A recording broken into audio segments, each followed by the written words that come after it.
Hi guys, good evening. তো কালি এটা video' দিছিলোঁ ক্ৰিকেট প্লেয়াৰ এজনৰ বিষয়ে, আৰু এজন হৈছে কংকন কৌশিক।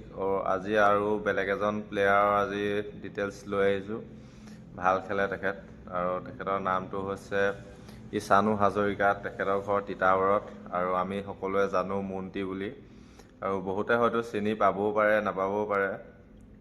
যেতিয়া মোবাইলত ভিডিঅ' ওলোৱা নাছিলে তেতিয়া দিনৰে আগৰ বহুত আমি সৰু সৰু হৈ থাকোঁতেই তেখেতে খেল খেলিছিলে। আমি সৰুৰে পৰা মন্ত্ৰীদাক আমি দেখি আহিছোঁ ক্ৰিকেট খেলা, ক্ৰিকেটৰ লগত জড়িত, আৰু এজন ভাল বেটছমেন আৰু লগতে এজন ভাল বলাৰ। আমি ভালকৈ ক'ব পাৰোঁ যে তেখেত এজন ভাল অলৰাউণ্ডাৰ বুলি।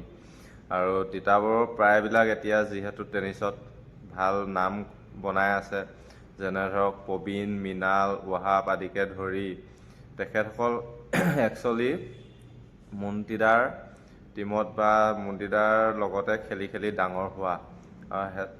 তেখেতসকলে বেছি ভালকৈ জানিব, আৰু তিতাবৰৰ প্ৰায়বিলাক ল'ৰাই মন্ত্ৰীদাক চিনি পায়। আৰু এতিয়া মই কথাটো ক'বলৈ গৈছোঁ কি, তিতাবৰৰ বাহিৰত মন্ত্ৰীদাক কোনে কোনে চিনি পায় তলত কমেণ্ট কৰিবা। আৰু মন্ত্ৰীদা বহুত ভাল প্লেয়াৰ আছিলে।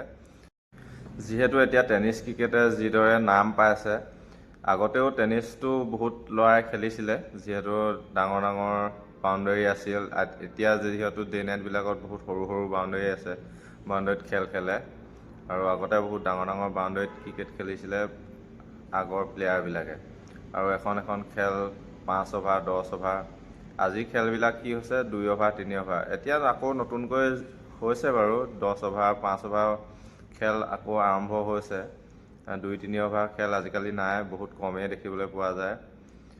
সেইটো এটা ভাল ক্ৰিকেটৰ কাৰণে, টেনিছ ক্ৰিকেটৰ কাৰণে। প্লেয়াৰবিলাকক গম পোৱা যায় কোনে দেৰিলৈকে খেলিব পাৰে। কিছুমান প্লেয়াৰ আছে আহি পিনে অকল 4-6 বেটখন ঘূৰাই থাকে, যিটো টিকে 6 হয়, যিটো নিটিকে কিন্তু 1 ৰানো নাপায়। কিন্তু মন্ত্ৰীদাহঁতে খেলি থাকোঁতে তেনেকুৱা নহয়। যদি যিটো বল 6 মাৰিব পাৰে সেইটোহে পাৰফেক্টলি 6 বা 4 কাৰণে বেটখন ঘূৰাইছিল, আৰু যিটো নোৱাৰি সেইটো 1 ৰান বা ছিংগুলৰ কাৰণে ঠেলি পেলাই ছিংগুল এটা লৈছিলে। তো তেনেকুৱা প্লেয়াৰ বহুত কম দেখিবলৈ পোৱা যায় টেনিছ জগতত, যিহেতু অকল 6-4ৰে খেলখন আগবঢ়াই নিব বিচাৰে। তো তেনে ক্ষেত্ৰত ক'বলৈ গ'লে মন্ত্ৰীদা এজন ভাল অলৰাউণ্ডাৰ আছিলে। তো আৰু কোনে কোনে মন্ত্ৰীদাক চিনি পায় তলত কমেণ্ট কৰি জনাই দিব। আৰু মোৰ ভিডিঅ'টো ইমান দেৰি চাই থকাৰ বাবে আপোনালোকক ধন্যবাদ, আৰু মোৰ চেনেলটো ফ'ল' কৰি ল'ব।